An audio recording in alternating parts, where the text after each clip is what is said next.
जय हिंद दोस्तों, मैं विकास भारद्वाज एक बार फिर आप सभी का मेरे इस वीडियो में स्वागत करता हूं। आरपीएफ रूल 70-72 के सिलेबस का डिस्कशन कर रहे हैं हम लोग, और ये काफ़ी महत्वपूर्ण हो जाता है कि किसी भी एग्ज़ाम को पास करने के लिए उसके क्या सिलेबस बोलते हैं और कैसे उन सिलेबस को किस मेथड से पूछा जाता है, इन सारे चीज़ों को जानना आवश्यक है। पीछे हम लोगों ने 2 वीडियोज़ डिस्कशन कर लिए हैं। अब आज के इस वीडियो में हम लोगों ने जो है जनरल नॉलेज के जो कुछ सिलेबस दिए गए हैं उस जनरल नॉलेज के सिलेबस को डिस्कस करेंगे, डिटेल में देखेंगे, पॉइंट टू पॉइंट जानने का प्रयास करेंगे कि आखिर क्या क्या चीज़ें जो है आपके एग्ज़ाम में पूछी जा सकती हैं। तो उन सब चीज़ों पर हम लोग एक एक करके पॉइंट बाय पॉइंट देखेंगे। उससे पहले अगर आप इस चैनल पर पहली बार आए हैं तो इस चैनल को सब्सक्राइब कर लें और बेल आइकन को प्रेस कर दें ताकि इस महत्वपूर्ण वीडियो का सीरीज़ आपको सबसे पहले मिले। और अगर आप आरपीएफ के डिपार्टमेंटल एग्ज़ाम की प्रिपरेशन कर रहे हैं तो आपके लिए यह चैनल एक रामबाण साबित हो सकता है। क्योंकि इस पर सारे प्रकार की चीज़ों की जानकारी आपको दी जाती है, और वो भी विदाउट गार्बेज। मतलब जितना आपको चाहिए उतना ही चीज़ों का डिस्कशन यहाँ पर किया जाता है। तो फटाफट हम लोग चलते हैं अब अपने जनरल नॉलेज के सिलेबस पर। तो सबसे पहले जो है इस शब्द को आप देखिए, यह शब्द है जनरल अवेयरनेस सिलेबस। मतलब आपसे जनरल अवेयरनेस के क्वेश्चंस पूछे जाएंगे 10 मार्क्स के, और ये रूल 70 हो या रूल 72 हो, दोनों एग्ज़ाम में 10 नंबर के रहते ही रहते हैं। तो इस लेकर के आपको ये ध्यान देना है कि किस प्रकार से इस अवेयरनेस के पार्ट को क्लियर करना है, कैसे उसको तैयार करना है। आगे बढ़ने से पहले मैं आपको बता दूं कि आपके 80 नंबर में से इसका 10 नंबर का वेटेज है, 10 नंबर का इसका वेटेज है। तो आप समझ सकते हैं कि इसको कितना वेटेज देना चाहिए पढ़ने के लिए। लेकिन एक ड्रॉबैक है इसमें एक ड्रॉबैक है। ड्रॉबैक क्या है कि सिलेबस जो है काफ़ी लंबा है, और लंबे सिलेबस में से आपको निकालना पड़ेगा कि क्या कुछ आपको देखना चाहिए। उसके लिए हम हैं और आप हैं, दोनों मिल करके जो है इसको करने का प्रयास करेंगे। तो पहले देखते हैं कि आखिर सिलेबस किस किस भाग से है। तो सबसे पहला बोलता है इन्वायरमेंट एंड सोसाइटी। आपके पर्यावरण से रिलेटेड और आपके सोसाइटी से रिलेटेड अगल बगल जो कुछ घटनाएं हो रही हैं उन सारे घटनाओं से संबंधित सवालों के बारे में पूछा जाता है। और इसको आपको ध्यान रखना है कि अगर आपके अगल बगल कोई इस प्रकार की घटनाएं हुई, जैसे समाज के परिप्रेक्ष्य में हम देखें तो अगर आपसे ये पूछा जा सकता है कि नोबेल का प्राइज़ किसे मिला, ठीक है, नोबेल प्राइज़ किसे मिला, तो आपको ये देखना है कि नोबेल के बारे में जान लेना है। या फिर अगल बगल मान लीजिए कि कोई डिग्निटरीज़ हैं, और वो डिग्निटरीज़ जो है क्या हो रहे हैं, कहीं विज़िट कर रहे हैं। जैसे हमारे पीएम मोदी कहीं विज़िट कर रहे हैं, हमारे और भी कोई मिनिस्टर्स हैं वो विज़िट कर रहे हैं, और उस विज़िट में किसी प्रकार का नोटिफिकेशन दिया जाता है या कुछ अनाउंसमेंट किया जाता है किया जाता है। तो इन सारे चीज़ों को जो है आपको ध्यान रखना है। ये कहीं ना कहीं आपको सवाल के तौर पर आपके परीक्षा में दिख जाते हैं। आगे देखें तो अगला पार्ट है हमारा करंट इवेंट्स, समसामयिक घटनाएं। ये एक बहुत ही वास्ट, कहा जाए तो बहुत ही वास्ट सिलेबस होता है ये, लेकिन फिर भी हम रोज़ जो है अपने अगल बगल के करंट इवेंट्स को देख लेते हैं कि क्या कुछ न्यूज़ में घटनाएं चर्चे में हैं। तो इसके लिए आपका न्यूज़ काफ़ी इम्पॉर्टेंट हो जाता है। न्यूज़ एंड न्यूज़पेपर, या तो आप न्यूज़ सुनिए या फिर न्यूज़पेपर पढ़िए, ये इम्पॉर्टेंट हो जाता है। या तो फिर हम लोग इसको शॉर्ट नोट्स की तरह रोज़ वीडियोज़ में जिक्र कर लेंगे ऑब्जेक्टिव सवालों के तौर पर, ताकि जो है कि हम रोज़ रात को एक बार सोने से पहले हम ये जान पाएँ कि अगल बगल देश की घटनाओं में क्या कुछ चर्चा का विषय रहा है। जैसे एक सिंपल सा सवाल हमने रखा है कि who is the current prime minister of India, तो आपको जानना जरूरी है। ये तो हमारे जो है मिस्टर नरेंद्र मोदी जी जो है वो हमारे जो है क्या है, करेंट प्राइम मिनिस्टर है। ये एग्जाम्पल के तौर पे सिंपल सा सवाल हमने रखा।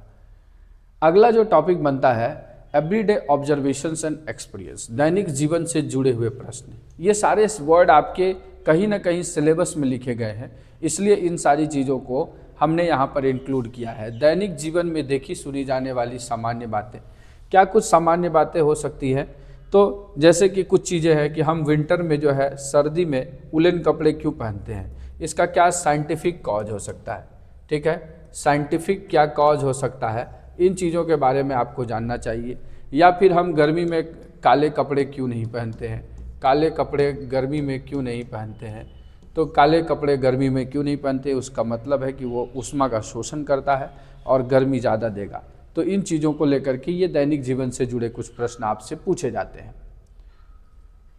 आगे देखेंगे इंडियन हिस्ट्री से आपके सवाल पूछे जाएंगे, भारतीय इतिहास से। हमारा इतिहास जो है वो 3 भागों में हम लोग इसको डिस्क्राइब करते हैं। एक हमारा होता है प्राचीन इतिहास, प्राचीन इतिहास में हम लोग देखेंगे एंशियंट हिस्ट्री जिसको कहते हैं। फिर हम देखेंगे मध्यकालीन इतिहास, मध्यकालीन इतिहास, और फिर देखेंगे आधुनिक इतिहास, आधुनिक इतिहास। यहाँ पर अगर तीनों इतिहास के विषय वस्तु को देखें तो हमारे लिए मोस्ट इम्पॉर्टेंट हो जाता है आधुनिक भारत। आधुनिक भारत का इतिहास जो है इसको हम लोगों को बहुत ध्यान से पढ़ना है और यहाँ से आपको बहुत सारे सवाल दिख सकते हैं। जैसे एग्जाम्पल के तौर पे first Mughal empire of the India कौन था, तो ये आप मुझे कमेंट बॉक्स में बताइएगा, कि कमेंट बॉक्स में बताइएगा। अगर आपको पता है तो कमेंट करिएगा, नहीं पता है तो गूगल भी करिएगा। इसी बहाने आपके कुछ सवाल जो है हिस्ट्री के तैयार हो जाएंगे। तो ऐसे ही जानकारी को इकट्ठा किया जाता है और उसको अलाइन किया जाता है एग्ज़ाम पॉइंट ऑफ व्यू से। चलेंगे नेक्स्ट टॉपिक जो पूछा जा सकता है और जो आपके सिलेबस में है, that is art and culture, कला और संस्कृति। हमारे भारतीय कलाओं में भारतीय कला और भारतीय संस्कृति जो है उन पर से सवाल आपको पूछे जा सकते हैं। अब इसमें जो है बहुत सारी चीज़ें आती हैं, जिसमें हमने आपको एक टॉपिक यहाँ बताता हूँ जिससे कि सवाल पूछे गए हैं। फोक डांसेस या फिर कौन सा नृत्य जो है वो क्लासिकल नृत्य के बारे में, कि क्लासिकल डांसेस जो है किस राज्य से संबंधित है। तो इसी पर हमने एक सवाल भी यहाँ दे रखा है। तो आपको ये बताना है कि भारतनाट्यम जो है वो किस राज्य से संबंधित है। इसके भी आंसर आप कमेंट करिएगा, मैं यहाँ पे नहीं बता रहा हूँ, आप इसको कमेंट करिएगा ताकि आपको और भी बहुत सारे नॉलेजेस मिल जाए। नेक्स्ट जो है हमारा टॉपिक है जो करंट अफेयर्स का, हमारा जीए का वो है ज्योग्राफी के बारे में। इसमें मोस्ट प्रोबेबली भारत के भूगोल के बारे में सवाल पूछे गए हैं। जब मैं प्रीवियस ईयर पेपर देख रहा हूँ उस अनुसार से, तो भारत के भूगोल को पढ़ना है।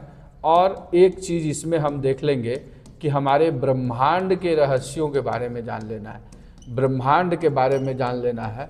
यहाँ से भी कुछ सवाल पूछे गए हैं। तो कुछ ऐसे पार्ट्स हैं, है तो बहुत बड़ा पार्ट, लेकिन इसी तरीके से की नोट्स निकाल करके हम आपको बताएंगे और इसी तरीके के सीरीज़ को चलाते चलेंगे, जिससे कि हमारा जनरल अवेयरनेस का पार्ट जो है आसानी से हो जाएगा। एक सवाल यहाँ पर आपसे पूछा गया, which is the largest river in India. तो लार्जेस्ट रिवर इन इंडिया कौन हो जाएगा? तो everyone knows it's Ganga. 2525 kilometre की इसकी जो है लंबाई है। तो एक बार इसको वेरीफाई कर लीजिएगा इस फैक्ट्स को, क्योंकि वेल प्रिपरेशन के साथ मैं भी नहीं हूँ यहाँ पर, लेकिन फिर भी मुझे इतना अप्रॉक्सीमेट पता है कि ये चीज़ें यहाँ तक हैं। अगला जो हमारे सिलेबस का है वो है इकोनॉमिक्स। इकोनॉमिक्स बहुत बड़ा सिलेबस है, अर्थशास्त्र। इसमें हमको इकोनॉमिक्स के कुछ टर्म्स कैसे काम करता है, इन सारी चीज़ों को हमको जानना है। तो ये सारी चीज़ें अगर हम जान जाते हैं तो सिंपली आपको समझ जाएंगे।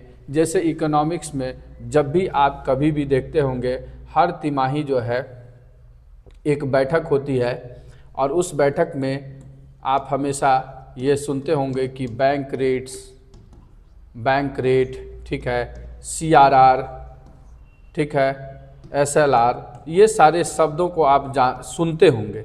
हम अभी इस वीडियो में इसको डिस्कशन नहीं करेंगे, आगे जब हम डिटेल में पढ़ेंगे तब हम इन सारी चीज़ों को डिस्कस करते चलेंगे। तो ऐसे कुछ कॉन्सेप्चुअल सवाल आपसे पूछे जा सकते हैं, जैसे इन्फ्लेशन क्या है, मुद्रास्फीति क्या है। तो जब हम डिटेल में पढ़ेंगे तो ये सारी चीज़ें आपको हम समझाएंगे कि कैसे एकदम आसान शब्दों में आप इसको समझ सकते।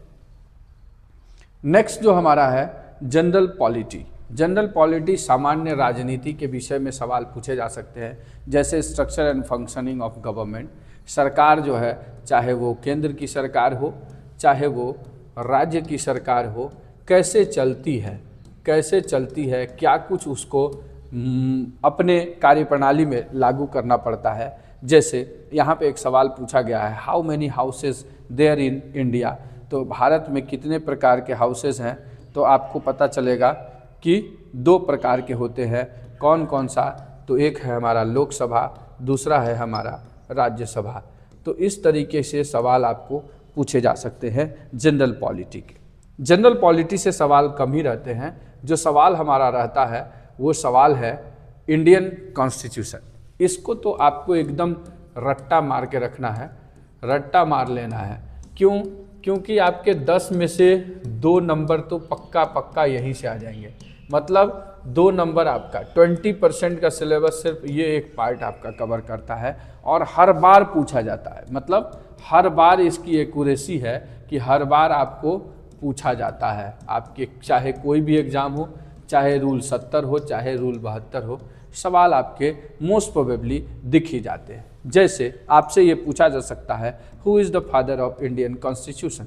तो सबको पता है कि भारतीय कॉन्स्टिट्यूशन का जन्मदाता किसे कहा जाता है, तो डॉक्टर भीम राव अंबेडकर जी को कहा जाता है, क्योंकि इन्हें ही मौका मिला था हमारे संविधान को ड्राफ्ट करने का। और इन्होंने जब ड्राफ्ट किया तो इस कारण से इनको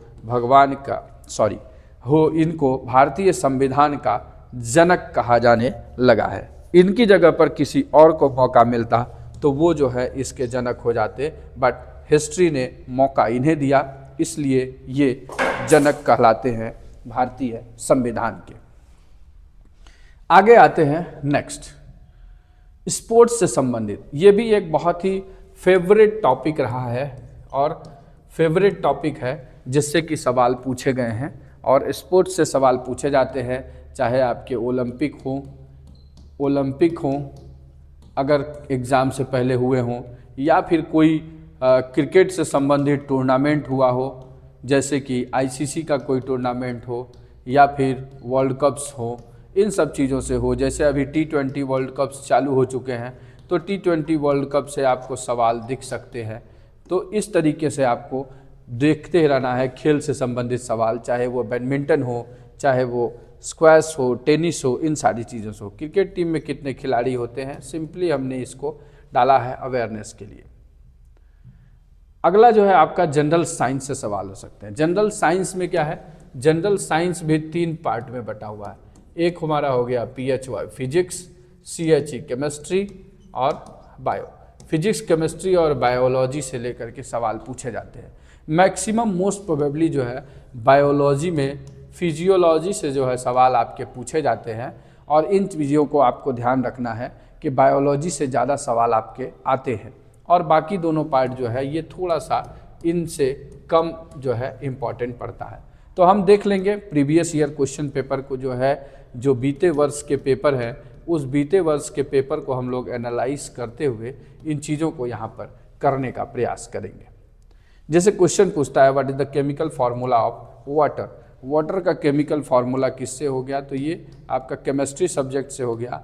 और वाटर जो है हाइड्रोजन के 2 अणु और ऑक्सीजन के 1 अणु से मिलकर बनता है, और हम वाटर को केमिकली फॉर्म में H2O कहते हैं। नेक्स्ट देखेंगे, तो अब इस सेक्शन का क्या महत्व है इस एग्ज़ाम के लिए। तो इसका उद्देश्य सिर्फ ये है कि उम्मीदवार को अपने आसपास के वातावरण की समझ, समाज और उसके उपयोग, और एक शिक्षित व्यक्ति से अपेक्षित सामान्य ज्ञान की जांच को करना है कि अगर आप एक वेल एजुकेटेड पर्सन है, अवेयर पर्सन है, तो आप अपने अगल बगल के चीज़ों के बारे में कितना अवेयर है, इन चीज़ों को पूछना है। तो हम लोग पूरे सिलेबस को जो है आगे डिटेल में पढ़ने वाले हैं।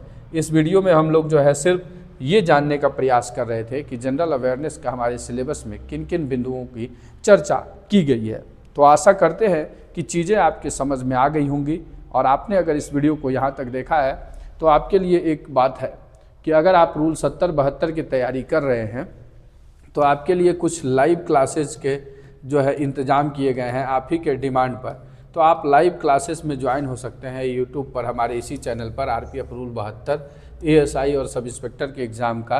और आपको बता दें कि एएसआई की वैकेंसी पोजीशन मांग ली गई है, और आपका यहीं पर कमेंट होगा कि सब इंस्पेक्टर की वैकेंसी कब आने वाली है। तो सब इंस्पेक्टर की मोस्ट प्रोबेबली आप जो है मई महीने में आपको जो है नोटिफिकेशन दिख सकता है इसका, सब इंस्पेक्टर का। बाकी जो है एएसआई के लिए काम चालू हो चुका है। तो ये तो हमारा डिस्कशन था किसका, जनरल अवेयरनेस के सिलेबस का। तो आशा करते हैं कि चीज़ें आपके तैयारी के अनुरूप चल रही होंगी, और मेरा प्रयास है कि आपको एक बेहतर तरीके से तैयारी करवा दूं। तो जनरल अवेयरनेस के सारे वीडियोस आपको यहीं पर मिल जाएंगे इस चैनल पे। और अगर आप इस एग्ज़ाम की तैयारी कर रहे हैं और आगे इस एग्ज़ाम में बैठने की सोच रहे हैं तो ज़रूर ही आप ध्यान से इन सारे वीडियोस को देख करके अपने तैयारी को सुचारू रूप से चला सकते हैं। तो अब इस वीडियो को हम यहीं पे समाप्त करते हैं, इसी संदेश के साथ कि आप अपनी तैयारी में व्यस्त हैं, ज़िंदगी में मस्त हैं। इस वीडियो को ध्यानपूर्वक देखने के लिए आप सभी का दिल से धन्यवाद।